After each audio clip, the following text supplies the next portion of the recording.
Supply and demand for shirts. All right. The first graph, we have a price floor for shirts. The price floor for shirts would create a surplus of shirts, 180 of them, and this would be caused by government imposing a minimum price for shirts.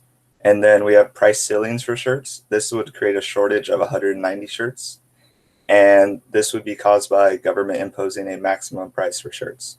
And then we have new technologies effect on shirt production, and we see no change in the demand, positive change in the supply, negative change in the price, and a positive change in the quantity supplied. And this would be caused by a new shirt making machine is being used to produce shirts. So this graph shows a demand shift as the number of buyers for t-shirts increase, and the cause of this is a decrease in price for t-shirts.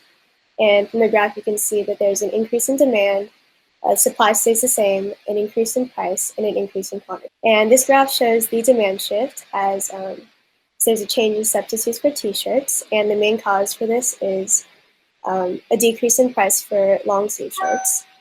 And from the graph, you can see there's a decrease in demand, supply stays the same, price decreases, and quantity also decreases.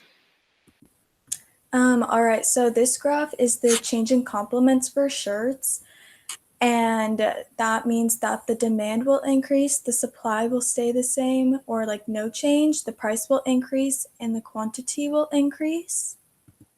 And then this graph shows the change in supply for shirts after there was a natural disaster. And so the example used is if there was a flood in the shirt factory, which would cause no change in the demand, a decrease in the supply, increase in price, and decrease in quantity. And then our next graph is the cost of input for shirts, which would lead to a drop in cotton production for the example. And this would mean no change in the demand, a decrease in the supply, increase in the price, and a decrease in the quantity.